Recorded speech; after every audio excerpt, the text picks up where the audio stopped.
Welcome to DSC study hub. 7th class సాంఘిక శాస్త్రము part 2 పాఠము 4 మహాసముద్రాలు చేపల పట్టడం. సముద్ర ఉపరితల నీటి మట్టం హెచ్చుతగ్గులను తరంగాలు అంటారు. సముద్ర ఉపరితలంపై వీచే సున్నితమైన గాలుల వల్ల తరంగాలు ఏర్పడతాయి. సముద్ర జలం ఒక ప్రాంతం నుండి మరొక ప్రాంతానికి నిరంతరము ప్రవహించడాన్ని సముద్ర ప్రవాహము అంటారు. సముద్ర ప్రవాహాల రకాలు 2: 1 ఉష్ణ ప్రవాహాలు, 2 శీతల ప్రవాహాలు.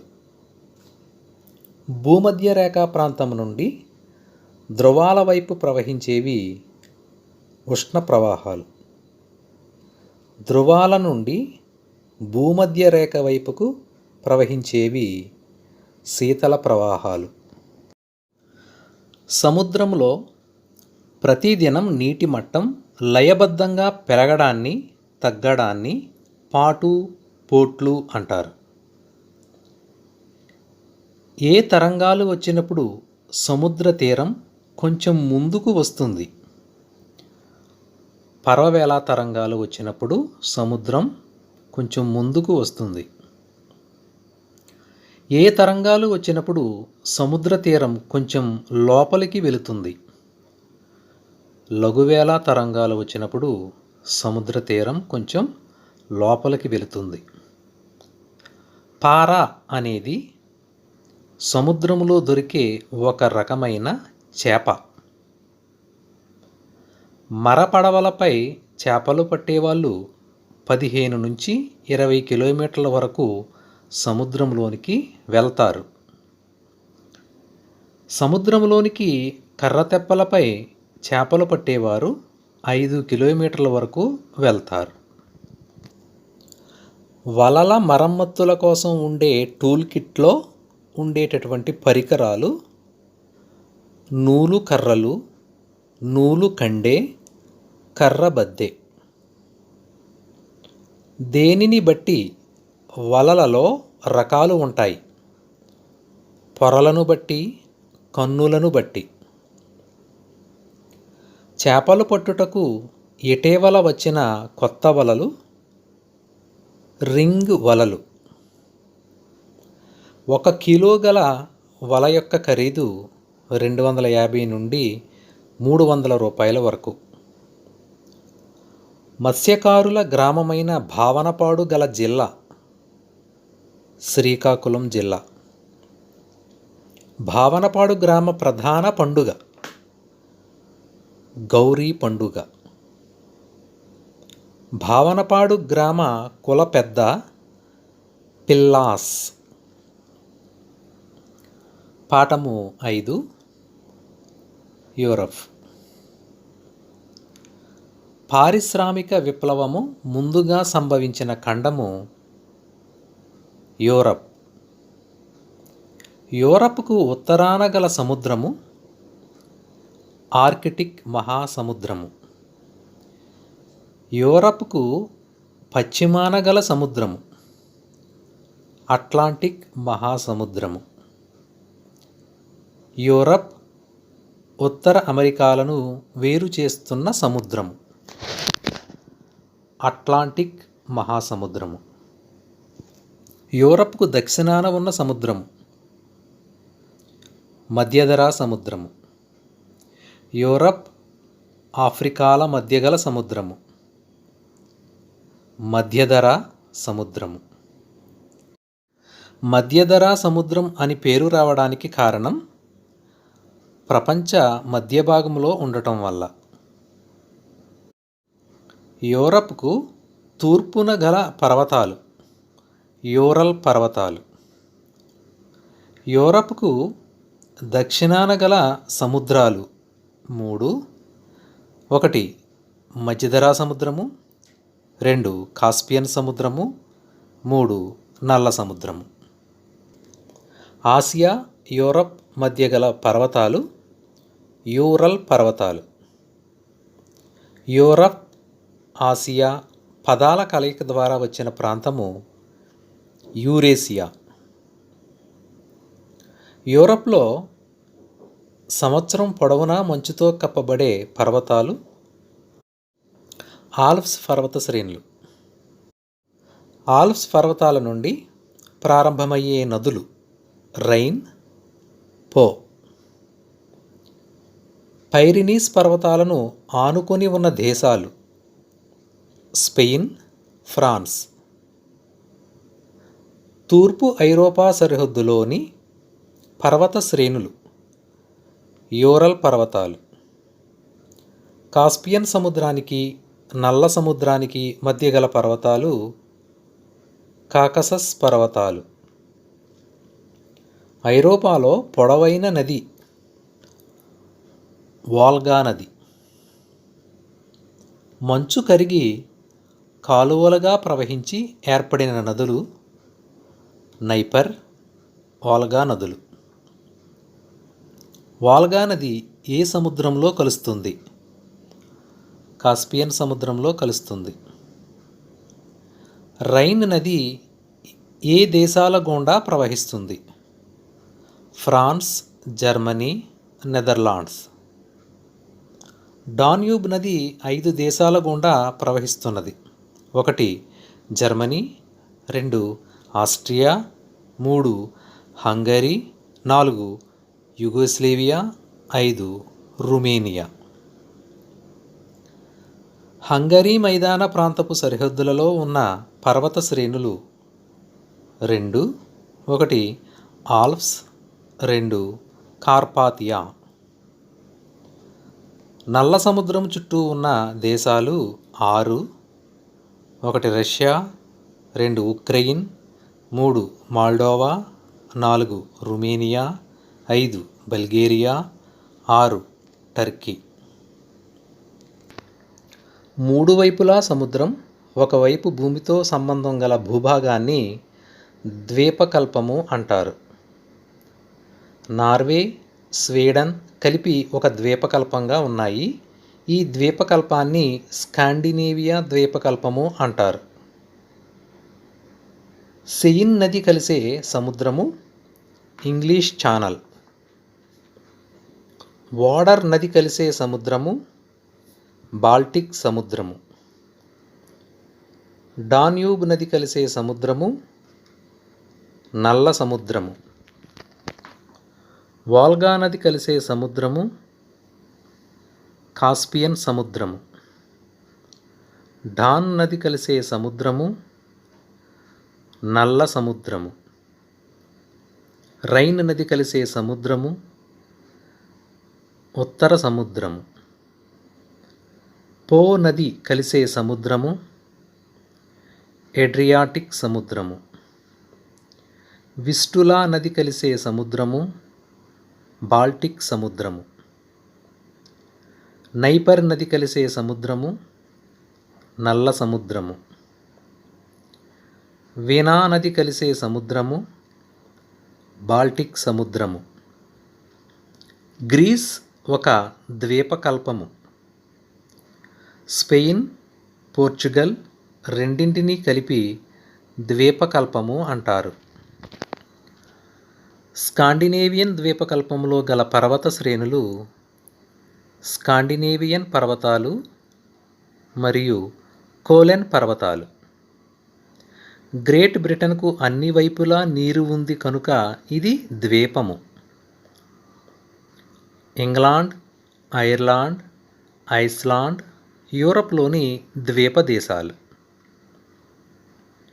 ప్రాచీన కాలంలో ఐరోపా వారు సముద్ర మార్గాలను ఎక్కువగా ఉపయోగించుకోవడానికి కారణం ఐరోపాలో పర్వతాలు ఎక్కువగా ఉండటం వల్ల, అందువల్ల రవాణా ఖర్చు పెరగడం వల్ల.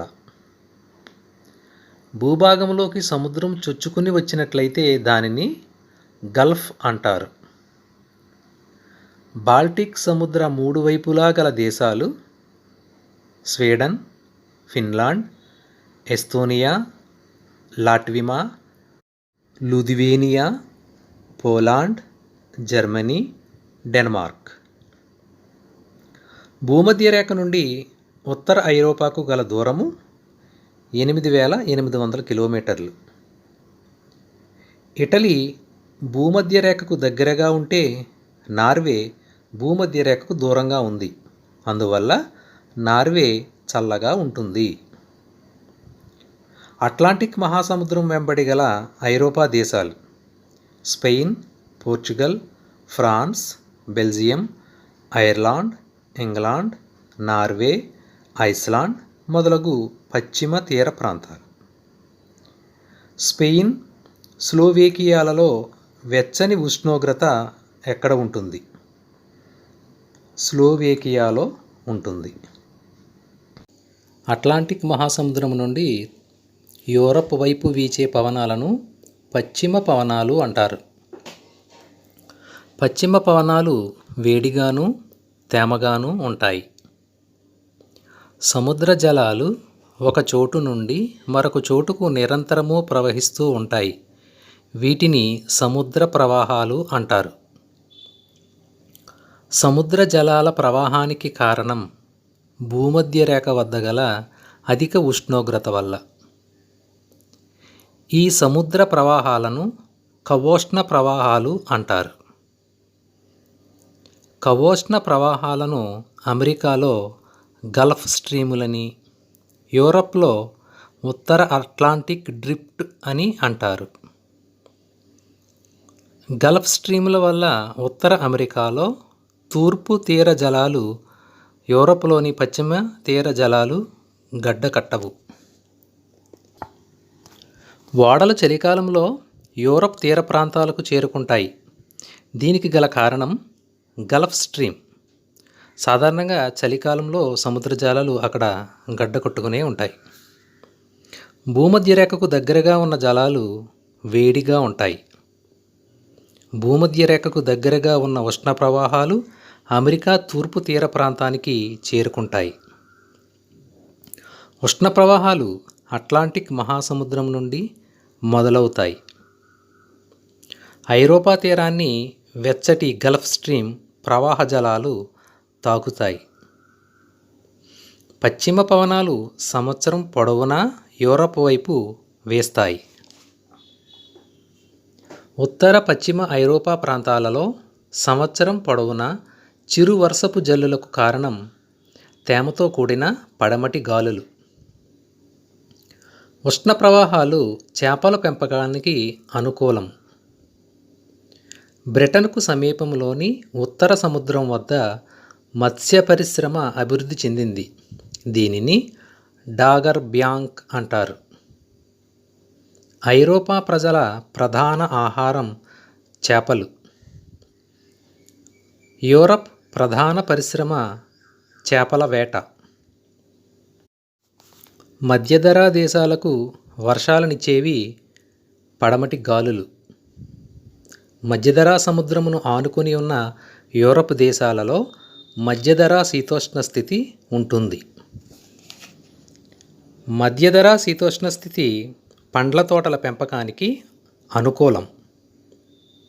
యూరప్లో విస్తృతంగా పండించే పండ్ల తోటలు ద్రాక్ష, బత్తాయి, ఆలివ్, అంజూరపు పండ్లు.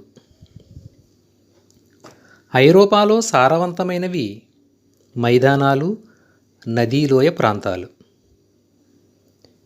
ఐరోపాలో నదులు ఎందుకు ఎండిపోవు అంటే సంవత్సరం పొడవునా వర్షాలు కురవటం వలన. ఐరోపాలో అధిక భాగం పర్వతాలతో కూడి ఉంది. ఐరోపాలో వ్యవసాయపు భూములు నార్వేలో 3%, ఇంగ్లాండ్లో 30%, జర్మనీలో 40% ఉన్నాయి. భారతదేశంలో వ్యవసాయ భూమి 55% ఉంది. ఐరోపాలో వ్యవసాయానికి పనికి వచ్చే భూమి తక్కువగా గల దేశము హాలండ్ అంటే డచ్. హాలండ్ వారు సముద్ర జలాలను వెనుకకు మళ్లించి గోడలు కట్టి అంటే డైక్లు అంటారు, అక్కడ వ్యవసాయం చేస్తున్నారు. దీనిని పోల్డర్ వ్యవసాయము అని పిలుస్తారు. ఐరోపా తూర్పు ఉత్తర ప్రాంతాలలో సంవత్సరానికి ఒక పంట దక్షిణ ఐరోపాలో 2 పంటలు పండిస్తారు. యూరప్ మైదానాలలో ముఖ్యమైన పంట గోధుమ. పండ్ల తోటల పెంపకానికి దక్షిణ యూరప్ ప్రసిద్ధిగాంచింది. సారాయిని ద్రాక్ష పండ్లతో చేస్తారు. ద్రాక్ష సారాయికి ప్రసిద్ధి చెందిన దేశాలు పోర్చుగల్, స్పెయిన్, ఇటలీ, దక్షిణ ఫ్రాన్స్. ఏ దేశాలలో బీట్ దుంపల నుండి పంచదార ఉత్పత్తి చేస్తారు? రష్యా, ఉక్రెయిన్, జర్మనీ దేశాలలో. ఐరోపా వారు భారత్, ఇతర ఆసియా దేశాలైన చైనా, ఇండోనేషియాలతో సుగంధ ద్రవ్యాల కోసం వ్యాపారం చేసేవారు. వీటిని వెండి, బంగారాలతో మార్పిడి చేసుకునేవారు. ఐరోపా వారు భారతదేశానికి 2 మార్గాల ద్వారా వచ్చేవారు. 1 భూమార్గము, 2 జలమార్గము. భూమార్గము ఇరాన్, ఆఫ్ఘనిస్తాన్ మీదుగా భారత్ చేరుకునేవారు. జలమార్గము ఎర్ర సముద్రము, అరేబియా సముద్రం ద్వారా భారత్ చేరుకునేవారు. అరబ్ దేశాల గుండా రావడం వల్ల అరబ్ వారికి, ఐరోపా వారికి తరచూ యుద్ధాలు జరిగేవి. అందువల్ల కొత్త మార్గాల కోసం అన్వేషణ జరిగింది.